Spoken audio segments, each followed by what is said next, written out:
नमस्कार दोस्तों, welcome to global affair. Now यहाँ पर आप लोग बिल्कुल ठीक पढ़ रहे हैं। मालदीव्स ने रिसेंटली ये क्लेम कर दिया है कि भारत मान चुका है और ये भारतीय सेना जल्दी से मालदीव से हटा दिए जाएंगे। ये एक मेजर स्टेटमेंट है फ्रॉम मालदीव्स।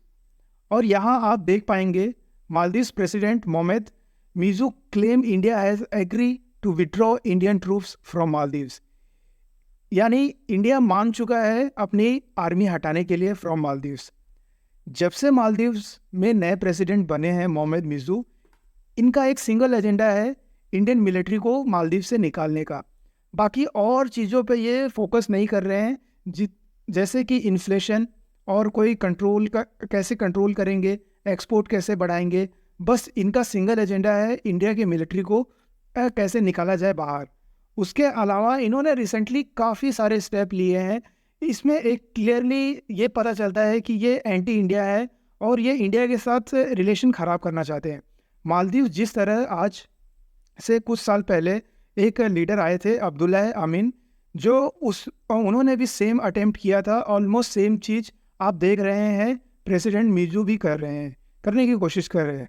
नाउ ये सबसे अजीब बात है मुझे यहाँ पर ये लगी कि प्रेसिडेंट मिजू जो है मालदीव्स की, इनकी रिसेंटली भी मीटिंग हुई है पीएम मोदी के साथ इन दुबई के समिट में। मैं यहाँ COP28 की बात कर रहा हूँ। और इस समिट के मीटिंग के बाद मिजू ने ये क्लेम करना स्टार्ट कर दिया कि हाँ जी, मीटिंग के बाद अब ये बात कंफर्म हो गई है कि इंडिया अपने सोल्जर्स को निकाल रहा है फ्रॉम मालदीव्स। इवन तो आप इन आर्टिकल को एक्सटेंसिवली अगर पढ़ोगे तो यहाँ पे आपको एक बात लिखी हुई है कि जो भारतीय मीडिया के जर्नलिस्ट ने इंडिया गवर्नमेंट ऑफिशियल से कोशिश, क्या सच में ऐसा हो रहा है? उनका जवाब ये है कि कोशिश लेकर अभी तक कोई कंफर्म नहीं, अप्रूवल मिला नहीं है और कोई फाइनल डिस्कशन हुआ नहीं है। जो भी अभी बातचीत चल रही है वो एक स्टेज पर है। इंडिया गवर्नमेंट ने अभी ऑफिशियली ये नहीं कहा मालदीव्स के प्रेसिडेंट झूठ बोल रहे हैं या इनको गलत नहीं बताया अपने लोगों को बता, और मालदीव्स के प्रेसिडेंट अपने लोगों को गलत बता रहे हैं। नाउ मालदीव्स के बारे में फ्यूचर डिस्कशन करने से पहले मालदीव के बारे में जान लेते हैं। यहाँ पर आप देख पाएंगे ये हमारे भारत के इंडिया के साउथ में दिखेगा। मालदीव नाउ एक जियोग्राफिकल सरदर्द है, सिर्फ इंडिया के लिए नहीं बल्कि यूएसए के लिए भी। सरदर्द इसलिए कहूँगा, हर कुछ साल में यहाँ पर एक नई गवर्नमेंट आ जाती है और मतलब ये या तो प्रो चाइना हो जाती है या एंटी इंडिया हो जाती है। इस पर्टिकुलर केस में आप देखोगे हमको भी ऐसा ही दिख रहा है। नाउ अब यहाँ पर पहचानेंगे अच्छे से इंडिया का तो इस समझ में आएगा। अगर इंडिया मिलिट्री को कल को निकाल दिया जाएगा मालदीव से, अगर मालदीव चाइना को एक मिलिट्री बेस दे देता है तो ये हमारे लिए एक ख़राब बात है।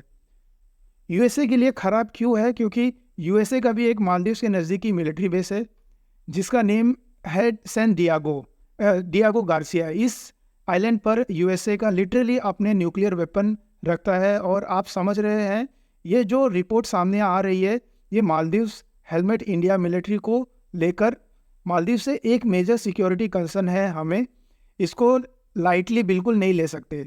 अगर आप सोच रहे हैं मालदीव इन सबको लेकर इतना हेलमेट क्यों है, आई मीन इंडिया नेवी के कितने पर्सनल है उनके और इंडियन मिलिट्री के कितने पर्सनल है मालदीव्स में? सो मैं कहूँगा टोटल 75 के आसपास है।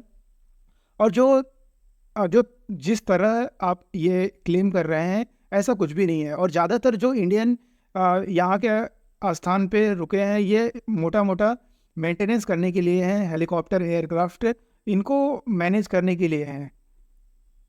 कुछ ऐसा नहीं है कि इंडिया मिलिट्री डिप्लॉय है मालदीव्स में जो मालदीव्स को कंट्रोल कर रही है और या मालदीव्स की मिलिट्री संभाल नहीं पा रही है तो इंडियन मिलिट्री हेल्प कर रही है। ऐसा कुछ भी नहीं है। इंडियन मिलिट्री अपने जगह पे काम कर रही है और मालदीव्स मिलिट्री अपने जगह पे। बस इंडियन मिलिट्री यहाँ पे है अपने मेंटेनेंस के लिए। बट जो मेन इशू है ये मालदीव्स का, ये जियोपॉलिटिकल मैसेज भेजना चाहते हैं इंडिया को। और जो मालदीव्स के प्रेसिडेंट ने रिसेंटली और एक जियोपॉलिटिकल मैसेज भेजा था कि ये डायरेक्टली टर्की गए इंडिया से ज़्यादा प्रायोरिटी ना देकर। नाउ आप हिस्टोरिकली अगर आप देखेंगे मालदीव्स में जब भी कोई नया प्रेसिडेंट आया है तो इनका पहला फॉरेन मीटिंग होती है इंडिया के साथ। ये एक नॉर्म है, कह लो कि कोई भी प्रेसिडेंट बनाए मालदीव्स में तो वो सबसे पहले जो फॉरेन मीटिंग होगी वो इंडिया के साथ होगी। इसका रीज़न बहुत ही सिंपल है। जब एक कंट्री का नया पीएम बनता है वो यूजुअली उन कंट्रीज़ को विजिट करता है जो उनके लिए ज़्यादा इंपॉर्टेंट है in terms of trade, in terms of export. But हम मालदीव्स के और टर्की के बिल्कुल अगर इम्पोर्टेंस देखें तो कुछ टर्की के जियो पॉलिटिकल मालदीव से बिल्कुल दूर है, और मालदीव्स का कोई डायरेक्ट कांटेक्ट नहीं है in Indian ocean. But some odd reason Maldives के प्रेसिडेंट ये चूज़ किए कि टर्की जाना है। ये अपने पहली मीटिंग इंडिया में नहीं करेंगे, ये जाएंगे पहले टर्की में। और ये जो जियोपॉलिटिकल मैसेज है, ये मैसेज क्लियर कहता है कि अभी जो भी मालदीव्स की गवर्नमेंट है इनकी इकोनॉमी, ट्रेड, एक्सपोर्ट की कोई परवाह नहीं कर रही है। ये बस एक anti India geopolitical game participate करना चाहते हैं।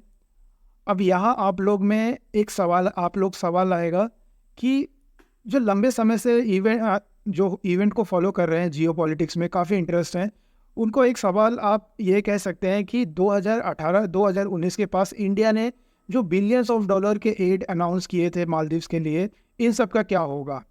जो इतना सारा पैसा दिया है मालदीव्स के डेवलपमेंट और फॉर अदर पर्पस के लिए, इसका क्या होगा? क्या मालदीव्स सब कुछ भूल गया है? वेल, इंडिया की अभी भी स्ट्रेटजी यही है। मालदीव्स के प्रेसिडेंट जो भी आए या कोई भी प्रेसिडेंट वहाँ पे बने, एंटी इंडिया या प्रो चाइना, ओवरऑल जो इंडिया की पॉलिसी है वो मालदीव्स की कम्युनिटी और मालदीव्स के जो लोग हैं उनके अच्छे रिलेशन के लिए इंडिया हमेशा उनके साथ मेंटेन करने की कोशिश करता है। और मोदी जी ने ये भी कहा है कि मालदीव्स और इंडिया एक कोर ग्रुप फॉर्म करना चाहते हैं। इस पे बात कर सकते हैं कि इंडिया मालदीव्स के रिलेशन और कैसे अच्छे हो सकते हैं। हम वैसे ट्रेड की बात करें ना तो हमें एक बात हमारे एक्सेप्ट करनी पड़ेगी कि इंडिया मालदीव्स का बड़ा एक्सपोर्ट पार्टनर नहीं है, सबसे बड़ा इंपोर्ट पार्टनर भी नहीं है। इंडिया मालदीव्स को एक बड़ा ट्रेड एग्रीमेंट चाहिए ताकि जो दोनों की कंट्री की ट्रेड आगे बढ़े और मालदीव्स और ज़्यादा डिपेंडेंट हो जाए इंडिया के ऊपर। इसका सॉल्यूशन हम क्या निकाल सकते हैं? मेरे हिसाब से एक बहुत ही सिंपल सॉल्यूशन होगा। जिस तरह से चाइना ने एक फ्री ट्रेड एग्रीमेंट कर रखा है मालदीव्स के साथ, सेम उसी तरह का एग्रीमेंट इंडिया को भी ऑफर करना चाहिए मालदीव्स को। अगेन, मालदीव्स की बहुत बड़ी आबादी नहीं है, अराउंड 5 लाख के आसपास इनकी आबादी है। बट इनकी एक्सपोर्ट ऐसे नहीं है कि इंडिया के मार्केट को इंटरप्ट कर पाएंगे, बिल्कुल नहीं। इंडिया ट्रेड ऑफर अगर करता है, ट्रेड ऑफर करके एक्सप्लोर कर सकता है कि आगे इससे मालदीव्स में इंडिया से टाई कर लेता है तो इससे होगा क्या, जो भी हमें टेंशन नहीं होगा कि चाहे कोई भी गवर्नमेंट आए, चाहे प्रो चाइना गवर्नमेंट आए या एंटी इंडिया गवर्नमेंट आए, अगर हमारे बीच में ट्रेड एग्रीमेंट है तो उनको हमारे से रिलेशन अच्छा रखना ही पड़ेगा। और इस आगे चल के ये हमें करना ही होगा, क्योंकि ये हर 5 साल में एक नया सरदर्द आ जाता है। या तो अगर जैसे इलेक्शन हुआ और चाइना, या तो वो सरकार जो बनेगी वो या एंटी चाइना होगी या प्रो इंडिया होगी, या एंटी इंडिया होगी, प्रो चाइना होगी। तो इसका सीधे टर्म में अगर देखा जाए तो सॉल्यूशन यही है कि हम इनके साथ एक फ्री ट्रेड एग्रीमेंट करें और जितना हो सके मालदीव्स हमारे इंडिया के ऊपर डिपेंडेंट होता जाए। और आगे हमें इस पर क्लोजली मॉनिटर करना होगा कि क्या अभी हमारे इंडियन ट्रूप्स वहाँ पे मालदीव्स को खाली करेंगे। और अगर इस रिलेटेड कोई भी अपडेट आती है तो मैं इस पे और नया वीडियो लाऊंगा। मैं इस चीज़ को बहुत ही क्लोजली ऑब्जर्व कर रहा हूँ, और अगर कोई नया अपडेट आता है तो इस पर वीडियो ज़रूर आएगी।